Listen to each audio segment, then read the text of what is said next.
السلام علیکم ورحمۃ اللہ وبرکاتہ۔ بسم اللہ الرحمن الرحیم، الحمد للہ رب العالمین وبہ نستعین، والصلاة والسلام علی رسولہ الامین نبینا محمد وعلی آلہ واصحابہ اجمعین، اما بعد۔ اعوذ باللہ من الشیطان الرجیم، بسم اللہ الرحمن الرحیم۔ ولا تسبوا الذین يدعون من دون اللہ فیسبوا اللہ عدوا بغیر علم۔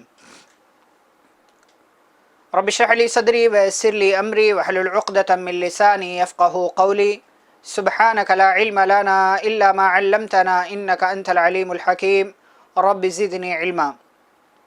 اللهم صل على محمد وعلى آل محمد كما صليت على إبراهيم وعلى آل إبراهيم إنك حميد مجيد۔ اللهم بارك على محمد وعلى آل محمد كما باركت على إبراهيم وعلى آل إبراهيم إنك حميد مجيد۔ معزز و محترم اسلامی بھائیوں اور بہنوں، آج کی اس آسان تفسیر قرآن کی 7ویں مجلس میں آپ تمام کا استقبال ہے۔ انشاءاللہ پارہ نمبر 7 کے تعلق سے مختلف باتیں آپ کے سامنے پیش کرنے کی کوشش کی جا رہی ہے۔ سب سے پہلی بات جس کا کنیکشن پارہ نمبر 6 کی آخری آیت سے بھی ہے، اللہ رب العالمین نے وہاں پر ذکر کیا تھا کہ اگر مسلمانوں کا کوئی ہمدرد، کوئی قریبی ہو سکتا ہے، وہ عیسائی ہو سکتے ہیں، اس لیے کہ ان کے درمیان اچھے لوگ، علماء، راہب وغیرہ آئے، اور اس لیے بھی کہ ان کے اندر تکبر کا مزاج نہیں ہے۔ پھر اس کے بعد اللہ نے کہا وَإِذَا سَمِعُوا مَا أُنزِلَ إِلَى الرَّسُولِ تَرَىٰ أَعْيُنَهُمْ تَفِيضُ مِنَ الدَّمْعِ مِمَّا عَرَفُوا مِنَ الْحَقِّ۔ یہ پارہ نمبر 7 کی پہلی آیت ہے، سورۃ المائدہ کی آیت نمبر 83۔ اللہ نے کہا کہ جب وہ لوگ رسول کی طرف جو نازل کیا گیا ہے اس کو سنتے ہیں تو وہ حق کو پہچان لیتے ہیں، اور پھر ان کی آنکھوں سے آنسو جاری ہوتا ہے، اور پھر وہ کہتے ہیں ربنا آمنا فاکتبنا مع الشاہدین، اے اللہ ہم ایمان لے آئے ہیں لہٰذا تو ہمیں گواہوں میں سے لکھ لے۔ یہ دراصل نجاشی بادشاہ کی طرف اشارہ ہے کہ حضرت جعفر رضی اللہ تعالیٰ عنہ نے جب حبشہ کے بادشاہ نجاشی کے سامنے پیارے نبی صلی اللہ علیہ وسلم کی صداقت کا اعلان کیا اور یہ بتایا کہ مکہ کے کفار ہمارے پیچھے اس لیے پڑے ہوئے ہیں کیونکہ ہم اس رسول پر ایمان لے آئے ہیں جس رسول کے اوپر اللہ رب العالمین نے کتاب نازل کی ہے، تو اس نے فرمائش کی کہ اس کتاب کی کچھ آیتیں ہمیں بھی پڑھ کر سناؤ۔ چنانچہ حضرت جعفر رضی اللہ تعالیٰ عنہ نے سورہ مریم کی آیتیں سنائیں، تلاوت کی، جس کے اندر حضرت مریم علیہ السلام کی پاک دامنی کا تذکرہ ہے، جس کے اندر حضرت عیسیٰ علیہ السلام کی نبوت کا، رسالت کا تذکرہ ہے، اور جس کے اندر حضرت عیسیٰ علیہ السلام کے بچپن کے اور پھر اس کے بعد کے واقعات کا مختصر تذکرہ اللہ رب العالمین نے کیا ہے۔ اور جب بادشاہ نجاشی نے جو دراصل عیسائی تھے، جب انہوں نے یہ آیتیں سنی تو اللہ رب العالمین کے اس فرمان پر وہ ایمان لے آئے اور کہا یہ تو ہو بہو وہی ساری باتیں ہیں جو ہمارے پیغمبر نے ہمیں بتائیں، جن کا تذکرہ انجیل کے اندر ہے۔ چنانچہ مکہ کے حوالے ان تمام مسلمانوں کو کرنے سے بادشاہ نے انکار کر دیا اور کہا ہم مکہ کے کفار کے حوالے ان لوگوں کو نہیں کریں گے، اور پھر اس کے بعد پیارے نبی صلی اللہ علیہ وسلم پر ایمان لے آئے۔ اسی کا تذکرہ اللہ رب العالمین نے یہاں پر کیا ہے کہ بعض لوگ اتنے اچھے ہیں کہ جب وہ اللہ کی باتیں سنتے ہیں، قرآن کی باتیں سنتے ہیں تو ایمان لے آتے ہیں اور اللہ سے دعا کرتے ہیں وَمَا لَنَا لَا نُؤْمِنُ بِاللَّهِ وَمَا جَاءَنَا مِنَ الْحَقِّ وَنَطْمَعُ أَن يُدْخِلَنَا رَبُّنَا مَعَ الْقَوْمِ الصَّالِحِينَ۔ وہ کہتے ہیں ہماری تو یہ خواہش ہے کہ ہمارا رب ہمیں نیک لوگوں کے ساتھ داخل کر دے۔ چنانچہ اللہ رب العالمین نے ان کی دعا کو قبول کیا اور انہیں جنت کے اندر داخل کیا۔ پیارے نبی صلی اللہ علیہ وسلم کو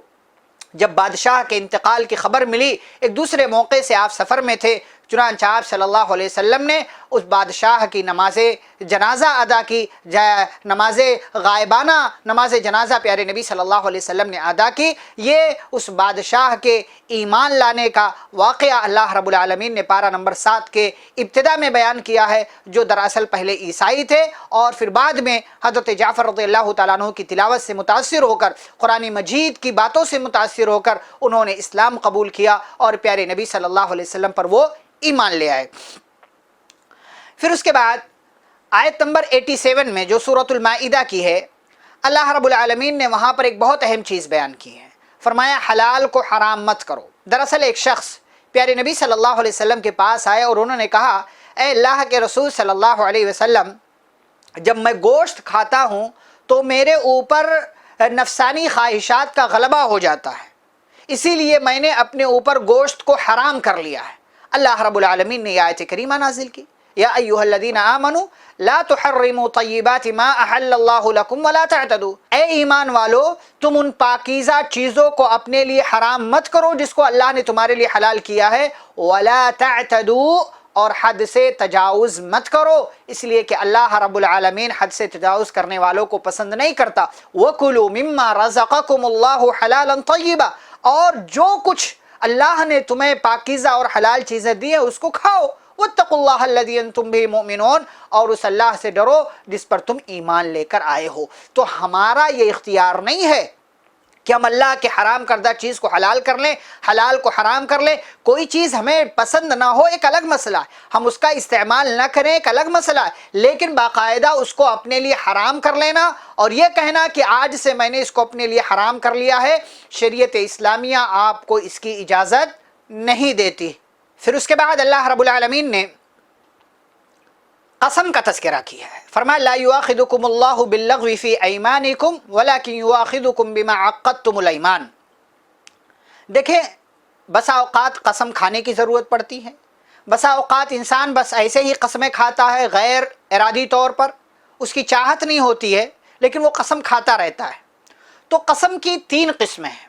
نمبر 1 لغو، نمبر 2 غموس، اور نمبر 3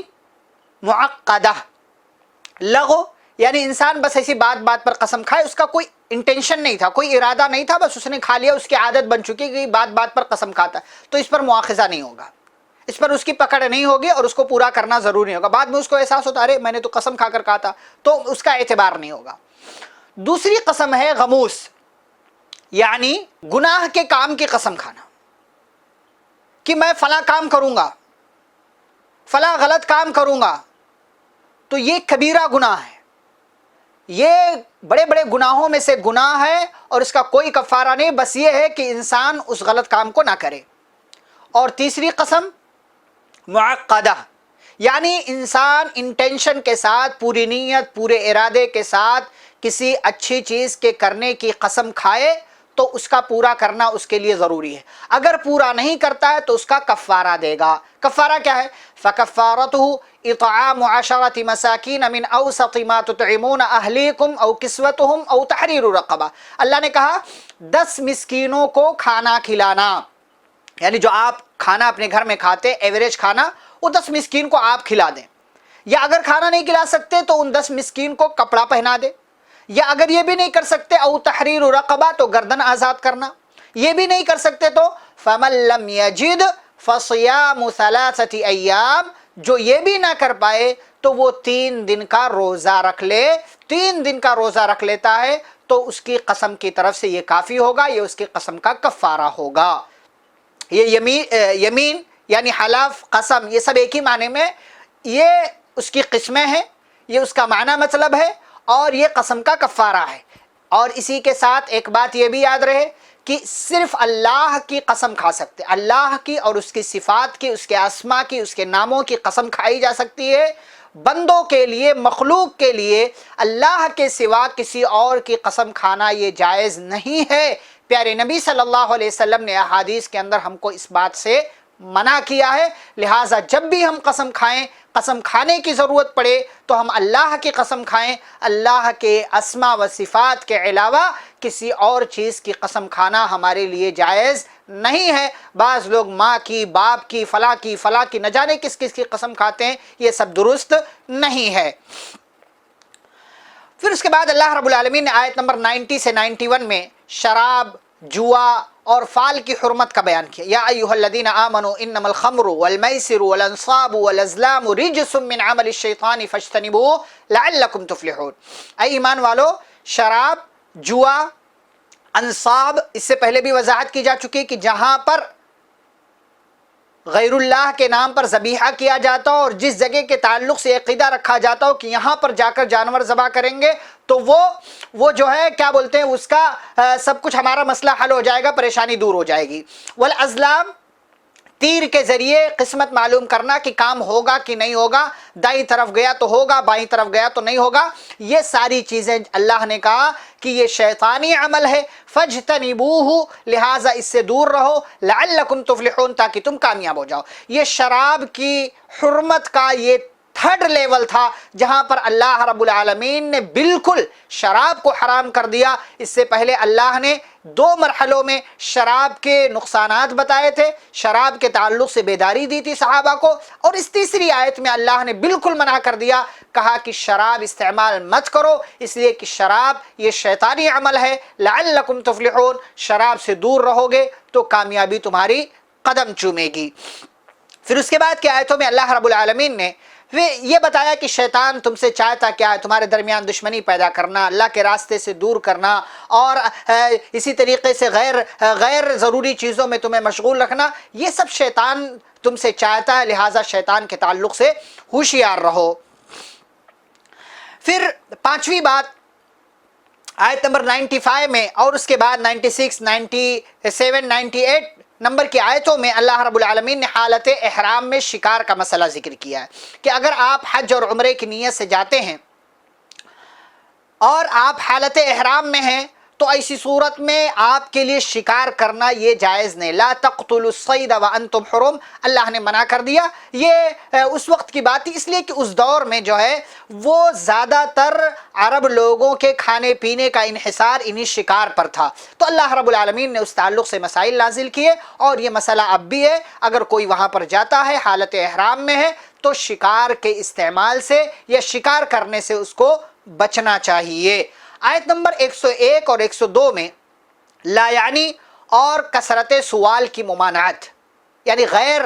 ضروری سوالات، فالتو کے سوالات اور بہت زیادہ سوال کرنے سے اللہ رب العالمین نے منع کیا۔ لا تسألوا عن اشیاء ان تبد لکم تسؤکم، بہت زیادہ سوال مت کرو۔ پیارے نبی صلی اللہ علیہ وسلم نے بھی حدیث کے اندر منع کیا۔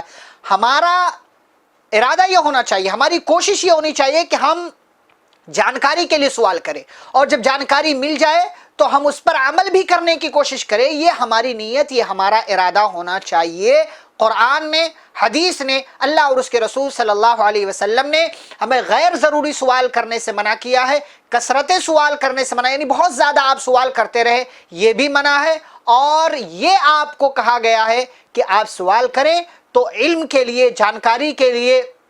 اچھے لوگوں سے، اہل علم سے سوال کرے، اور جب جواب معلوم ہو جائے تو اس پر عمل بھی کرنے کی کوشش کرے۔ آیت نمبر 103 میں مشرکین کے بعض جانوروں کا تذکرہ ہے، ما جعل اللہ من بحیرہ ولا سائبہ ولا وصیلہ ولا حام، یہ 4 ٹائپ کے جانور تھے مشرکین کے، جن کو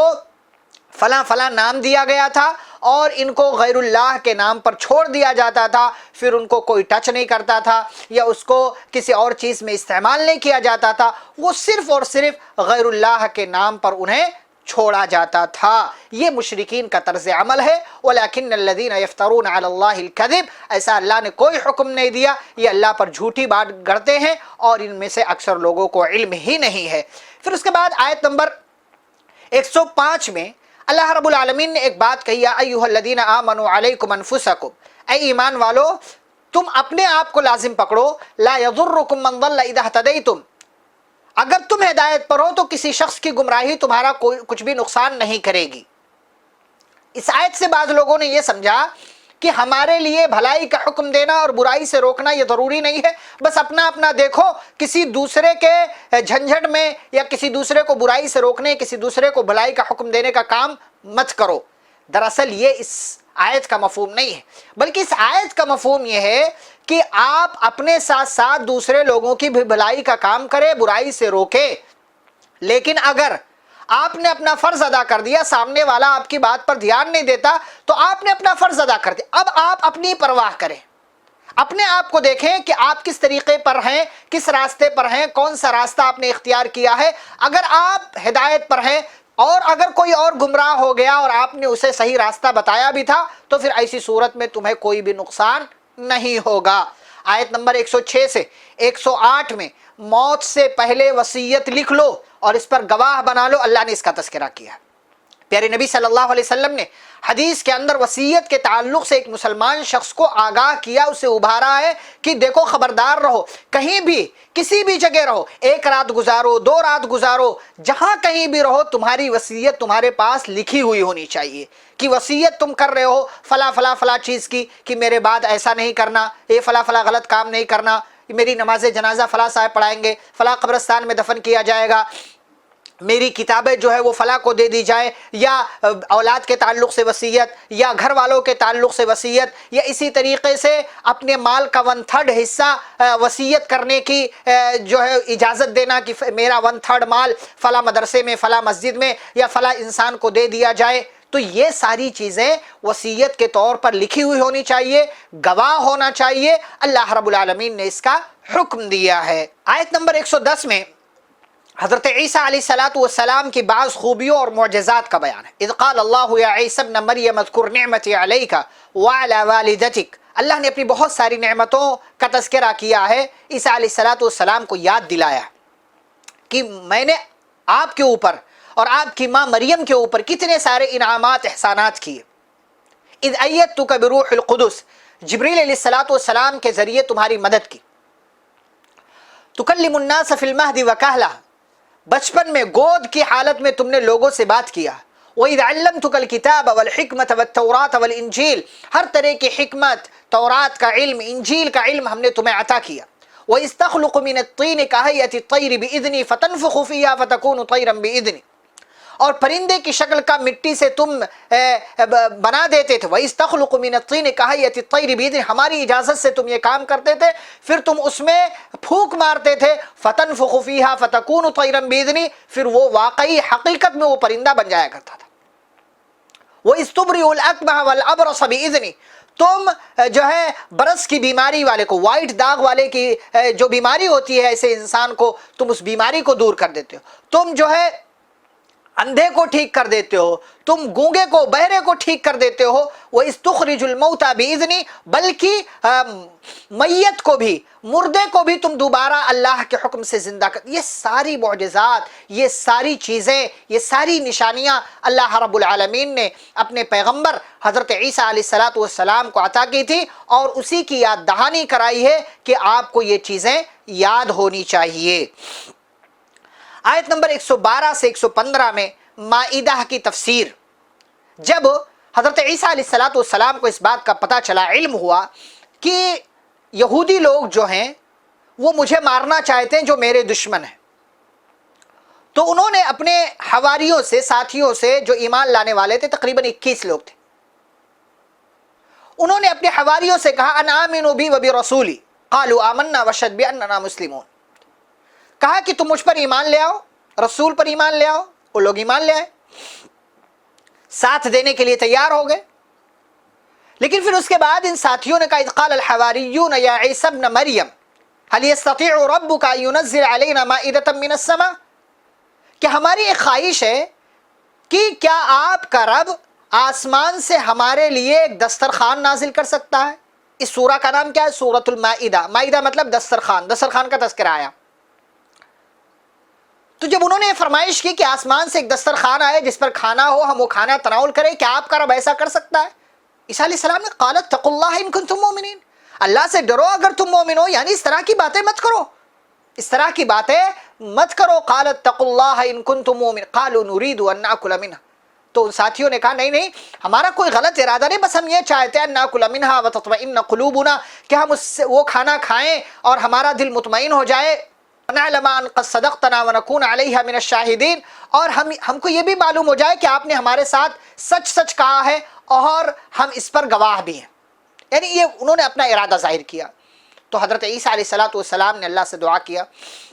ربنا انزل علینا مائدۃ من السماء، کہ اللہ آسمان سے ہمارے لیے تو دسترخوان نازل کر دے، تکون لنا عیدا لاولنا وآخرنا وآیۃ منک، جو ہمارے پہلے کے لوگوں کے لیے، بعد میں آنے والے لوگوں کے لیے یہ نشانی ہوگی، عید ہوگی، اور اللہ یہ تیری طرف سے ایک نشانی بھی ہوگی، ورزقنا، اور اللہ تو ہمیں روزی دے، وانت خیر الرازقین، اور اللہ تو بہترین روزی دینے والا ہے۔ انہوں نے حضرت عیسیٰ علیہ السلام نے اللہ سے دعا کر دیا، لیکن اللہ نے کیا کہا قال اللہ انی منزلها علیکم، کہا عیسیٰ ہم دسترخوان تو نازل کر دیں گے اور ہم اس کی طاقت رکھتے ہیں، ہمارے لیے کوئی چیز بعید نہیں، لیکن فَمَن يَكْفُرْ بَعْدُ مِنْكُمْ فَإِنِّي أُعَذِّبُهُ عَذَابًا لَا أُعَذِّبُهُ أَحَدًا مِنَ الْعَالَمِينَ، اگر اس دسترخوان کے نازل ہونے کے بعد کسی نے بھی کفر کیا اور اگر کوئی یہاں سے دوسری طرف کفر کی طرف ٹرانسفر ہو گیا تو میں اس کو ایسا عذاب، ایسی سزا دوں گا جو میں نے دنیا میں کسی کو بھی نہیں دیا ہے۔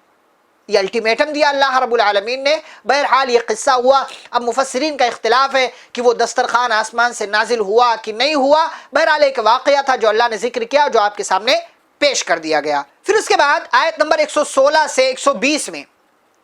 قیامت کے دن اللہ رب العالمین حضرت عیسیٰ علیہ السلام سے سوال کرے گا اور عیسیٰ علیہ السلام جواب دیں گے۔ سوال کیا ہوگا، جواب کیا ہوگا، اللہ نے ذکر کیا۔ سوال کریں گے اللہ، اَأَنْتَ قُلْتَ لِلنَّاسِ اتَّخِذُونِي وَأُمِّيَ إِلَٰهَيْنِ مِن دُونِ اللَّهِ، اے عیسیٰ ابن مریم، کیا آپ نے لوگوں سے یہ کہا تھا کہ مجھے اور میری ماں کو اللہ کو چھوڑ کر یا اللہ کے سوا معبود بنا لو؟ آپ نے ایسا کہا تھا؟ کیونکہ لوگ دنیا میں آپ کی عبادت کر رہے تھے، آپ کو رب، معبود، گاڈ سب کچھ سمجھ رہے تھے، اور آپ کی ماں کو بھی۔ کیا آپ نے ایسا کہا تھا؟ عیسیٰ علیہ السلام جواب دیں گے، سبحانک ما یکون لی ان اقول ما لیس لی بحق، اللہ تیری ذات پاک ہے، میں وہ بات کیسے کہہ سکتا ہوں جس کا مجھے حق ہی نہیں ہے۔ ان کنت قلتہ فقد علمت، اگر میں نے ایسا لوگوں سے کہا ہے تو تجھے تو معلوم ہے۔ تعلم ما فی نفسی ولا اعلم ما فی نفسک، میرے دل میں، میرے من میں کیا چل رہا ہے سب تجھے پتا ہے، لیکن تیرے نفس میں کیا ہے، تیرے اندر کیا مجھے نہیں معلوم۔ انک انت علام الغیوب، اور اللہ تو غیب کا جاننے والا ہے۔ ما قلت لهم الا ما امرتنی فیہ ان اعبدوا اللہ ربی وربکم، اے اللہ میں نے ان سے صرف وہی بات کی جس کا تو نے مجھے حکم دیا تھا کہ اس کی تبلیغ کرو۔ میں نے یہ کہا تھا کہ اللہ کی عبادت کرو جو میرا اور تمہارا رب ہے۔ وَكُنْتُ عَلَيْهِمْ شَهِيدًا مَا دُمْتُ فِيهِمْ، اور جب تک میں ان کے درمیان رہا اے اللہ میں اس بات پر گواہ ہوں کہ میں نے یہی کہا۔ فَلَمَّا تَوَفَّيْتَنِي كُنْتَ أَنْتَ الرَّقِيبَ عَلَيْهِمْ، لیکن جب تو نے مجھے موت دے دی، میرا انتقال ہو گیا، تو اللہ اس کے بعد کا ذمہ دار تو ہے، تو نگراں ہے۔ وَأَنْتَ عَلَى كُلِّ شَيْءٍ شَهِيدٌ، اور تو ہر چیز کا جاننے والا ہے۔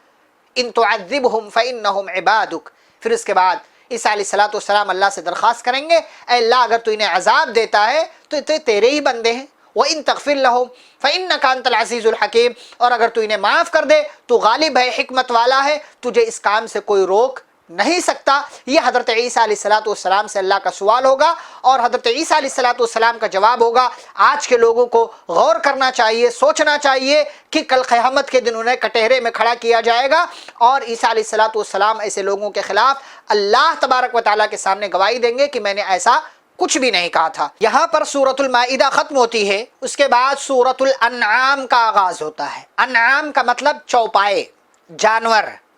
چونکہ اس سورہ میں جانوروں کا تذکرہ، ان کی کئی قسموں کا تذکرہ ہے جو انشاءاللہ پارہ نمبر 8 میں آئے گا، تو اسی مناسبت سے اس سورہ کا نام سورۃ الانعام ہے۔ اس کی ابتدا میں آیت نمبر 1 سے لے کر 18 تک اللہ نے اپنی قدرت کے بہت سارے مظاہر، نشانیاں، سین دکھائے۔ سب سے پہلے اللہ نے اپنی تعریف کی کہ اس نے آسمان و زمین کو پیدا کیا، اس نے انسان کو مٹی سے بنایا۔ وَهُوَ اللَّهُ فِي السَّمَاوَاتِ وَفِي الْأَرْضِ، وہ اللہ آسمان و زمین میں ساری چیزوں کا علم رکھنے والا ہے، اسے چھپائی گئی چیزیں معلوم ہے، جو ظاہر کی جاتی وہ سب کچھ معلوم ہے۔ پھر اس کے بعد آگے چل کر اللہ نے کہا کہ تم زمین میں چلو اور لوگوں کا انجام دیکھو کہ کس طریقے سے اللہ کی بات نہ ماننے کی وجہ سے ان پر عذاب آئے۔ پھر اللہ نے کہا وَإِن يَمْسَسْكَ اللَّهُ بِضُرٍّ فَلَا كَاشِفَ لَهُ إِلَّا هُوَ، اگر اللہ آپ کو کسی مشکل میں ڈالنا چاہے تو کون ہے جو اس کو دور کر سکتا ہے اس کے سوا۔ اور وَإِن يَمْسَسْكَ بِخَيْرٍ فَهُوَ عَلَى كُلِّ شَيْءٍ قَدِيرٌ، اور اگر آپ کو وہ کوئی بھلائی دینا چاہے تو وہ ہر چیز پر قادر ہے، اس کو کوئی روک نہیں سکتا۔ وَهُوَ الْقَاهِرُ فَوْقَ عِبَادِهِ، اور وہ اپنے تمام بندوں پر غالب ہے، تمام بندوں، کوئی اس کو ہرا نہیں سکتا، کوئی اس کو شکست نہیں دے سکتا۔ آیت نمبر 21 سے 30 میں سب سے بڑا ظالم کون ہے، اور ان ظالموں کی بعض صفات کا اللہ نے تذکرہ کیا۔ آیت نمبر 21 سے 30 میں 10 آیتوں میں اللہ نے کہا وَمَنْ أَظْلَمُ مِمَّنِ افْتَرَىٰ عَلَى اللَّهِ كَذِبًا أَوْ كَذَّبَ بِآيَاتِهِ، اس شخص سے بڑا ظالم کون ہے جو اللہ کا انکار کرتے یا اللہ تبارک و تعالیٰ پر جھوٹ بات کہے،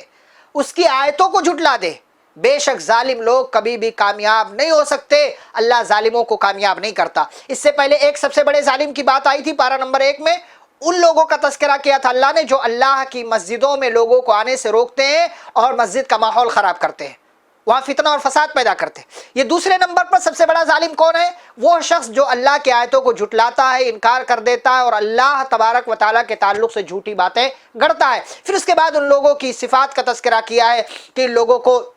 اللہ کے پاس لایا جائے گا، جمع کیا جائے گا، ان سے سوال کیا جائے گا کہ تم نے ایسا کیا تو کیوں کیا، کیا دلیل تھی تمہارے پاس، یہ ساری چیزیں اللہ رب العالمین وہاں پر ان سے پوچھیں گے۔ آیت نمبر 31 میں قیامت کے دن کافروں کی حسرت کا اللہ نے تذکرہ، قد خسر الذین کذبوا بلقاء اللہ، ان لوگ، پہلے والی بات سے ریلیشن ہے اس کا، ان لوگوں کا خسارہ ہوگا جن لوگوں نے اللہ کی ملاقات کو جھٹلا دیا۔ حتی اذا جاءتهم الساعة بغتہ، جب ان کے پاس قیامت اچانک آئے گی تو کہیں گے یا حسرتنا علی ما فرطنا فیہا، ہائے افسوس، ہائے افسوس، ہائے افسوس، وہم یحملون اوزارہم علی ظہورہم، اپنی پیٹھ پر اپنے گناہوں کا بوجھ اٹھائے ہوئے ہوں گے، الا ساء ما یزرون، بہت برا بوجھ انہوں نے اٹھا رکھا ہے۔ پھر اللہ نے کہا وما الحیاۃ الدنیا الا لعب ولہو،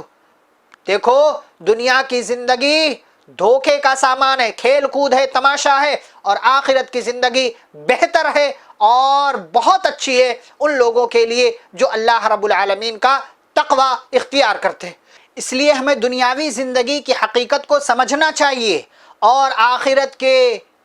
مراحل کی، موت کے بعد کی زندگی کی ہمیں تیاری کرنا چاہیے تاکہ بہتر طریقے سے، بہتر صورت میں ہمیں اللہ رب العالمین کے پاس اپنے کیے کا، اپنے اعمال کا بدلہ مل سکے۔ آیت نمبر 34 سے 47 میں نبی کریم صلی اللہ علیہ وسلم کو تسلی دی اللہ نے، کافروں کے بعض اعتراضات کا جواب دیا اللہ رب العالمین نے، جو اعتراض کرتے تھے پیارے نبی صلی اللہ علیہ وسلم کو لے کر، قرآن کی آیتوں کو لے کر، اور اسی طریقے سے قیامت کو لے کر بہت ساری چیزوں کا انکار کرتے تھے، اعتراض کرتے تھے۔ اللہ نے ان سارے اعتراضات کا جواب دیا ہے کہ یہ کتاب نبی صلی اللہ علیہ وسلم نے اپنی طرف سے نہیں گڑھی، قیامت کو آنا ہے اور دوبارہ تمہیں اٹھایا جائے گا، اور جو بھی پیغمبر آئے ہیں ان کا پیغام یہی تھا، ان کا میسج یہی تھا، اور نبی کریم صلی اللہ علیہ وسلم کو اللہ نے تسلی دی کہ آپ کو پریشان ہونے کی ضرورت نہیں ہے۔ قد نعلم انه ليحزنك الذي يقولون فانهم لا يكذبونك ولكن الظالمين بآيات الله يجحدون، فرمایا اللہ نے ہمیں معلوم ہے کہ آپ کو تکلیف ہوتی ہے، آپ پریشان ہوتے ہیں ان کی باتوں کو سن سن کر، لیکن آپ کو پریشان ہونے کی ضرورت نہیں ہے کیونکہ یہ آپ کو نہیں جھٹلا رہے ہیں بلکہ یہ اللہ کی آیتوں کا انکار کر رہے ہیں۔ وَلَقَدْ كُذِّبَتْ رُسُلٌ مِّن قَبْلِكَ فَصَبَرُوا عَلَى مَا كُذِّبُوا وَأُوذُوا حَتَّى أَتَاهُمْ نَصْرُنَا، اور آپ سے پہلے بھی جتنے بھی پیغمبر آئے ان کو جھٹلایا گیا، لیکن فَصَبَرُوا عَلَى، ان لوگوں نے ان تمام باتوں پر صبر کیا، حتی اتاہم نصرنا، یہاں تک کہ ہماری مدد آ گئی۔ ولا مبدل لکلمات اللہ، اور اللہ کے کلمات کو، اللہ کی باتوں کو کوئی تبدیل کرنے والا نہیں ہے۔ یہ اللہ کا وعدہ ہے، اللہ کا وعدہ سچا ہے، اور اللہ نے وعدہ کر لیا تو وعدہ پورا کرے گا کہ وہ اپنے پیغمبر کی، رسولوں کی، ایمان والوں کی مدد کرے گا، بس انہیں صبر کا دامن تھامنا ہے۔ ظالم لوگ صرف اپنا نقصان کر رہے ہیں، یہ کسی اور کا نقصان نہیں کر رہے ہیں۔ آیت نمبر 48 سے 58 میں اللہ نے انبیاء اور رسولوں کی بعثت کا مقصد اور نبی کریم صلی اللہ علیہ وسلم سے خطاب اللہ نے ذکر کیا۔ وما نرسل المرسلین الا مبشرین ومنذرین، جتنے بھی پیغمبر ہم نے بھیجے بشارت دینے والا بنا کر، ڈرانے والا بنا کر، فمن آمن واصلح فلا خوف علیہم ولا هم يحزنون، جو ایمان لے آیا، جس نے اپنی اصلاح کر لی، کوئی خوف نہیں، کوئی غم نہیں، کوئی پریشانی نہیں۔ لیکن والذین کذبوا بآیاتنا یمسهم العذاب بما كانوا یفسقون، جن لوگوں نے ہماری آیتوں کو جھٹلا دیا تو یمسهم العذاب، ان کے کیے کی وجہ سے، ان کے گناہوں کی وجہ سے انہیں عذاب آئے گا۔ پھر اللہ رب العالمین نے اپنے پیارے نبی صلی اللہ علیہ وسلم کو مخاطب، وَأَنذِرْ بِهِ الَّذِينَ يَخَافُونَ أَن يُحْشَرُوا، آپ ڈرائے ان کو، جو لوگ ڈرنے والے ان کو ڈرائے کہ ان کو جمع کیا جائے گا ان کے رب کے پاس، اور وہاں کوئی مدد کرنے والا نہیں، کوئی شفاعت کرنے والا نہیں۔ وَلَا تَطْرُدِ الَّذِينَ يَدْعُونَ رَبَّهُمْ بِالْغَدَاةِ وَالْعَشِيِّ يُرِيدُونَ وَجْهَهُ، اور آپ اپنا منہ لوگوں سے مت پھیریے. نبی کریم صلی اللہ علیہ وسلم کو نصیحت کی اللہ نے کہ جو لوگ اپنے رب کو صبح شام یاد کرتے، اس کا تذکرہ کرتے ہیں اور وہ اللہ کو خوش کرنا چاہ رہے ہیں، آپ ایسے لوگوں کا ساتھ مت چھوڑیے. ما علیک من حسابہم من شیء، ان کے حساب کی ذمہ داری آپ کے اوپر نہیں ہے، لہٰذا آپ اس تعلق سے اپنے آپ کو بیدار رکھیں. وَذَرِ الَّذِينَ اتَّخَذُوا، اور ان لوگوں کو چھوڑ دیجئے جنہوں نے دین کو مذاق بنا کر رکھا، مذاق بنا کر جنہوں نے دین کو رکھا ہے نا، ان کو چھوڑ دیجئے. یہ اللہ رب العالمین نے کئی نصیحتیں اپنے پیغمبر صلی اللہ علیہ وسلم کو کی ہیں. پھر اس کے بعد آیت نمبر 59 سے 65 میں مفاتیح الغیب کا مالک کون، اور پھر اللہ کے کمالات اور خصوصیات. بہت عجیب بات ہے، ہم اللہ کو پہچانتے نہیں ہیں صحیح سے، ہمیں اللہ کی معرفت نہیں ہے. ہم اللہ پر ایمان لے آئے لیکن اللہ کتنا پاورفل ہے یہ ہمیں اس کی جانکاری نہیں. اللہ نے کہا وَعِندَهُ مَفَاتِحُ الْغَيْبِ لَا يَعْلَمُهَا إِلَّا هُوَ، اللہ کے پاس غیب کی کنجیاں ہیں جن کو اس کے سوا کوئی نہیں جانتے. یعنی غیب کا جاننے والا صرف اور صرف اللہ رب العالمین ہے. يَعْلَمُ مَا فِي الْبَرِّ وَالْبَحْرِ، زمین میں کیا ہے، سمندر میں کیا ہے، پانی میں، نہر میں، ندی میں، نالے میں، دریا میں، سمندر میں، گڑھے میں، پانی میں کیا ہے، سب اللہ کو معلوم ہے. وَمَا تَسْقُطُ مِن وَرَقَةٍ إِلَّا يَعْلَمُهَا، پوری دنیا میں جتنے پیڑ ہیں، پودے ہیں، ان کے اندر جتنے پتے ہیں، سب کی جانکاری اللہ کو ہے. اور ان تمام درختوں پودوں کا اگر کوئی ایک پتا ٹوٹ کر گرتا ہے، کب گرتا ہے، کیسے گرتا ہے، گر کر کہاں جاتا ہے، ان تمام چیزوں کی جانکاری اللہ رب العالمین کو. وَلَا حَبَّةٍ فِي ظُلُمَاتِ الْأَرْضِ، اور زمین کے اندھیرے میں، زمین کی تاریکیوں میں کون سا دانہ کہاں ڈالا جا رہا ہے، سب جانکاری اللہ کو ہے. اور کیا چاہیے آپ کو؟ اس رب سے آپ بھاگ نہیں سکتے، اس رب سے فرار اختیار نہیں کر سکتے. اس رب کو پہچانیں، اس رب کو جانیں، اس رب پر ایمان لے آئیں، اسی کی مرضی کے مطابق زندگی گزاریں. پھر آگے کہا وَهُوَ الَّذِي يَتَوَفَّاكُم بِاللَّيْلِ وَيَعْلَمُ مَا جَرَحْتُم بِالنَّهَارِ ثُمَّ يَبْعَثُكُم فِيهِ لِيُقْضَىٰ أَجَلٌ مُّسَمًّى، وہی وفات دینے والا، وہی زندگی دینے والا. اور پھر اس کے بعد اللہ رب العالمین نے ذکر کیا ہے کہ یہ سارے کام اللہ رب العالمین کرتا ہے. وہ اپنے بندوں پر غالب ہے، وہ اپنے بندوں پر غالب ہے، حکمت والا ہے، جاننے والا ہے. اور قُلْ هُوَ الْقَادِرُ عَلَىٰ أَن يَبْعَثَ عَلَيْكُمْ عَذَابًا مِّن فَوْقِكُمْ، وہ اس بات پر بھی قادر ہے کہ تمہارے گناہوں کی وجہ سے اوپر سے عذاب نازل کر دے، نیچے سے کوئی عذاب تمہارے لیے بھیج دے. یہ سارے کارنامے کرنے والا اللہ رب العالمین ہے. لہٰذا اللہ کو پہچانو. یہ سارے کمالات، یہ ساری خصوصیات اس کے سوا کوئی اور نہیں کر سکتا ہے. یہ صرف اور صرف اللہ رب العالمین کے بس کی بات ہے. وہ پاورفل ہے، وہ قادر مطلق ہے، وہ ہر چیز پر قادر ہے. اس کا معاملہ تو یہ ہے کہ وہ کن کہتا ہے ہو جا فیکون، تو وہ چیز ہو جایا کرتی ہے. آیت نمبر 71 سے 73 میں معبودان باطلہ کی بے بسی اور نماز اور تقوی اختیار کرنے کا حکم دیا اللہ نے. قُلْ أَنَدْعُو مِن دُونِ اللَّهِ مَا لَا يَنْفَعُنَا وَلَا يَضُرُّنَا وَنُرَدُّ عَلَىٰ أَعْقَابِنَا بَعْدَ إِذْ هَدَانَا اللَّهُ كَالَّذِي اسْتَهْوَتْهُ الشَّيَاطِينُ فِي الْأَرْضِ حَيْرَانٍ، کہہ دیجئے کہ کیا اللہ کو چھوڑ کر میں ان لوگوں کو، ان چیزوں کو پکاروں جو ہمارے لیے نفع کے مالک نہیں، نقصان کے مالک نہیں ہیں. میں ایسی چیزوں کی پرستش، ایسی چیزوں کی عبادت نہیں کر سکتا. پھر اللہ نے نصیحت کی وَأَنْ أَقِيمُوا الصَّلَاةَ، نماز قائم کرو، نماز قائم کرو، تقوی اختیار کرو، وَاتَّقُوهُ، اور اسی کا تقوی، اسی کا ڈر اپنے اندر پیدا کرو. وَهُوَ الَّذِي إِلَيْهِ تُحْشَرُونَ، وہی وہ ذات ہے جس کے پاس تمہیں جمع کیا جائے گا. وَهُوَ الَّذِي خَلَقَ السَّمَاوَاتِ وَالْأَرْضَ بِالْحَقِّ، وہی وہ ذات ہے جس نے آسمان و زمین کو حق کے ساتھ پیدا کیا ہے. وَيَوْمَ يَقُولُ لَهُ كُن فَيَكُونُ، اور وہ جس دن کہتا ہو جا تو چیزیں ہو جاتی. قَوْلُهُ الْحَقُّ وَلَهُ الْمُلْكُ، اس کی بات سچی، بادشاہت اس کی. یوم ينفخ فی الصور، جس دن آسمان میں سور پھونکا جائے گا. وہ سارے غیب کا، حاضر کا جاننے والا ہے، اور وہ حکیم ہے، خبیر ہے، حکمت والا ہے، خبر رکھنے والا ہے. اس اللہ کو پہچانو، اس اللہ کی معرفت حاصل کرو. آیت نمبر 74 سے 79 میں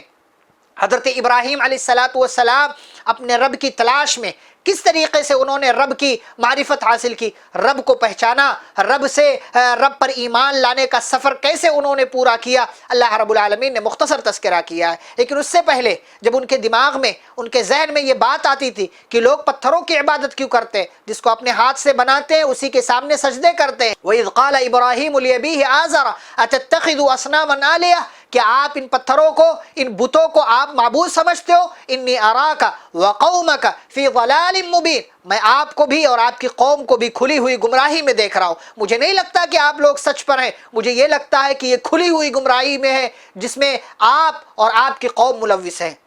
پھر اس کے بعد اللہ نے کہا وَكَذَلِكَ نُرِي إِبْرَاهِيمَ مَلَكُوتَ السَّمَاوَاتِ وَالْأَرْضِ وَلِيَكُونَ مِنَ الْمُوقِنِينَ، یہ اللہ رب العالمین کی مرضی تھی۔ اللہ کہتے ہیں ہم اسی طریقے سے اپنے بندے ابراہیم کو دکھانا چاہ رہے تھے آسمان و زمین کی ساری نشانیاں، یہ ساری چیزیں، تاکہ وہ یقین کرنے والوں میں سے ہو جائے۔ رات کو ستاروں کو دیکھا، چمک رہے تھے، کہا یہ میرا رب ہے، لیکن جب ستارے ڈوب گئے تو کہا میں ڈوبنے والوں کو پسند نہیں کرتا۔ چاند نکلا، چاند کو اور بڑا دیکھا، اور منور اور روشن دیکھا، کہا ذا ربی، یہ میرا رب ہے، لیکن جب چاند بھی ڈوب گیا تو کہا کہ یہ میرا رب نہیں ہو سکتا۔ پھر اس کے بعد صبح ہوئی، سورج نکلا، چاند ڈوب گیا، سورج کے نکلنے کی باری آئی، ہاذا ربی ہاذا اکبر، پوری دنیا کو روشن کرنے والا سورج، کہا یہ میرا رب ہے، یہ تو سب سے بڑا ہے۔ فلما افلت، لیکن جب وہ بھی ڈوب گیا، قال یا قوم انی بریء مما تشرکون، کہا ہے میری قوم کے لوگوں، جن تمام چیزوں کو تم شریک کرتے ہو وہ ان تمام چیزوں سے بری ہوں، میرا اس سے کوئی لینا دینا نہیں۔ انی وجہت وجہی للذی فطر السماوات والارض حنیفا وما انا من المشرکین، اور گواہ رہو، سنو، بے شک میں اس ذات کی طرف اپنا چہرہ کرتا ہوں جس نے آسمان و زمین کو پیدا کیا ہے، اور میں مشرکوں میں سے نہیں ہوں۔ یہ ابراہیم علیہ السلام نے اس طریقے سے اپنے رب کو پا لیا، اور پھر اللہ رب العالمین نے انہیں نبی بنایا، رسول بنایا، پیغمبر بنایا، اور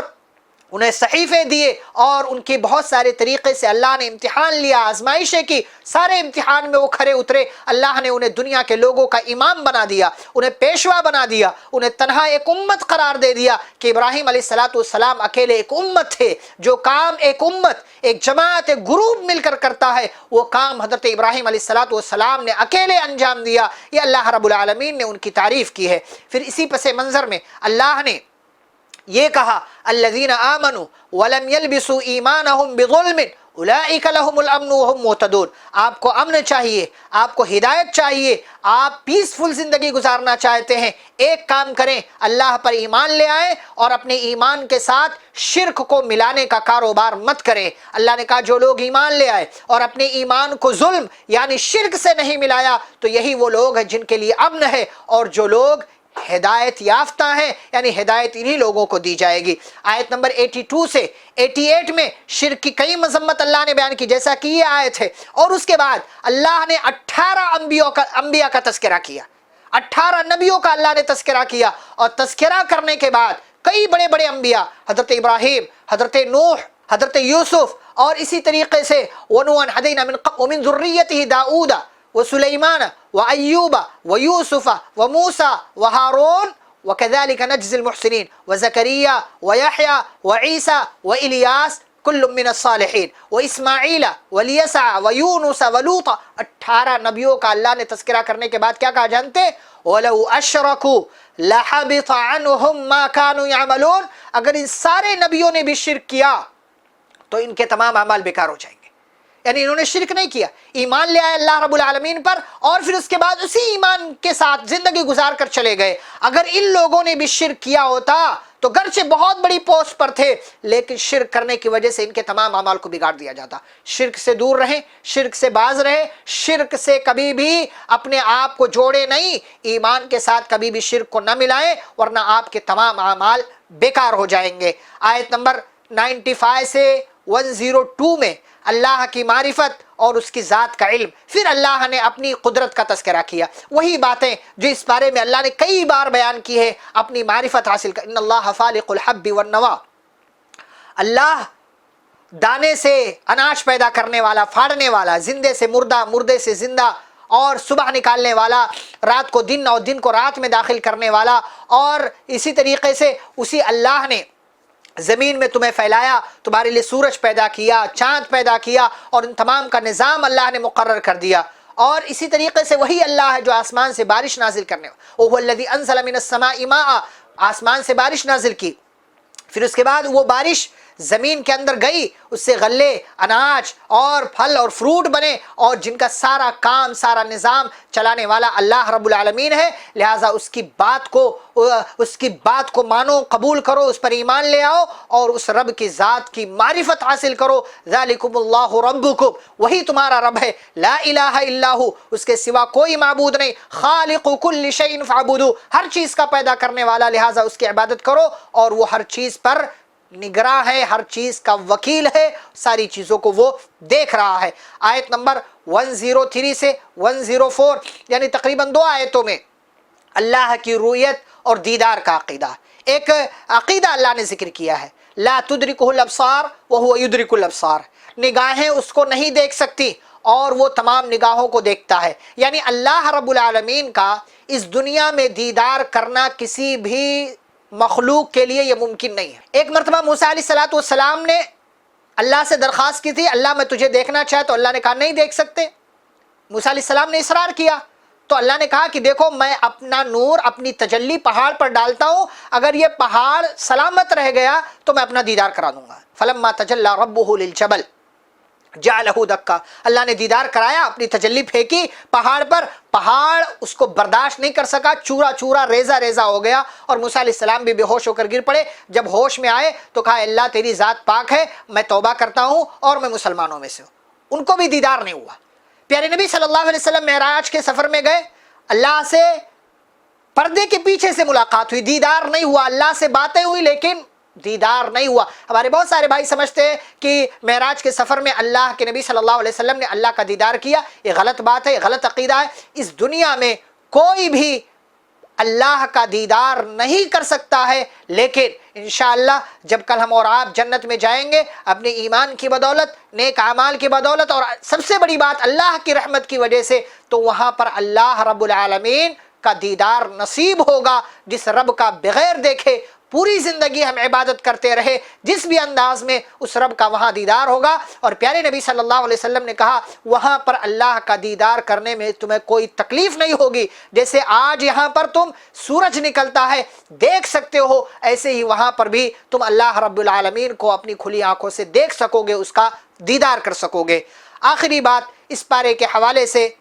آیت نمبر 108 میں اللہ نے کہا گالی دینے کی ممانعت، کسی کو بھی گالی مت دو، وَلَا تَسُبُّوا الَّذِينَ يَدْعُونَ مِن دُونِ اللَّهِ فَيَسُبُّوا اللَّهَ عَدْوًا بِغَيْرِ عِلْمٍ، کہ ان لوگوں کو گالی مت دو جو اللہ کے سوا کسی اور کو پکارتے ہیں۔ کیوں؟ اس لیے کہ پھر وہ پلٹ کر لا علمی میں، دشمنی میں وہ اللہ کو گالی دیں گے، یہ منع ہے کسی کو بھی۔ اور احادیث آپ اٹھا کر دیکھیں، پیارے نبی صلی اللہ علیہ وسلم نے کسی کو بھی گالی دینے سے منع کیا، یہاں تک کہ شیطان کو بھی گالی نہیں دینا، بارش کو بھی نہیں، ہوا کو بھی نہیں، آندھی اور طوفان کو بھی نہیں، کسی کو بھی گالی نہیں دینا۔ ایک مسلمان گالی دینے سے اپنے آپ کو محفوظ رکھتا ہے، گالی دینے سے شریعت اسلامیہ نے ہمیں منع کیا ہے، لہٰذا گالی دینا، کسی کو برا بھلا کہنا، کسی کے لیے غلط الفاظ استعمال کرنا، اس سے مجھے اور آپ کو بچنا چاہیے۔ یہ مسلمانوں کا طریقہ نہیں ہو سکتا، اس لیے کہ قرآن جس پر ہمارا ایمان ہے وہ یہ کہتا ہے کہ گالی دینے سے اپنے آپ کو دور رکھو۔ اور پھر اس کے بعد اللہ رب العالمین نے کافروں کا تذکرہ کیا، اور اس پارے کی آخری آیت میں وَنُقَلِّبُ أَفِئِدَتَهُمْ وَأَبْصَارَهُمْ كَمَا لَمْ يُؤْمِنُوا بِهِ أَوَّلَ مَرَّةٍ وَنَذَرُهُمْ فِي طُغْيَانِهِمْ يَعْمَهُونَ۔ اللہ نے کہا ہم انسانوں کے دلوں کو الٹتے پلٹتے رہتے ہیں، حالات طرح طرح کے انسان کی زندگی میں آتے رہتے ہیں، کبھی خوشی کبھی غم، یہ اللہ رب العالمین کی طرف سے ہوتا ہے۔ ہو سکتا ہے پتہ نہیں کون سی بات، کون سا موقع انسان دیکھ لے اور وہ راہ راست پر آ جائے، تو اللہ رب العالمین کی یہ حکمت ہے اور وہ اپنی حکمت کے تحت کام کرتا رہتا ہے۔ اللہ رب العالمین سے دعا ہے کہ اللہ ہم سبھی کو قرآن و حدیث کی باتیں سیکھنے، سمجھنے، عمل کرنے اور ان باتوں کو دوسروں تک پہنچانے کی توفیق عطا فرمائے۔ جب تک دنیا میں زندہ رکھے اسلام اور ایمان پر، خاتمہ ہو تو خاتمہ بالخیر ہو۔ وصلی اللہ تعالی علی نبینا محمد وعلی آلہ واصحابہ اجمعین برحمتک یا ارحم الراحمین۔ ربنا تقبل منا انک انت السمیع العلیم، سبحانک اللہم وبحمدک، اشہد ان لا الہ الا انت، استغفرک واتوب الیک۔ والسلام علیکم ورحمۃ اللہ وبرکاتہ۔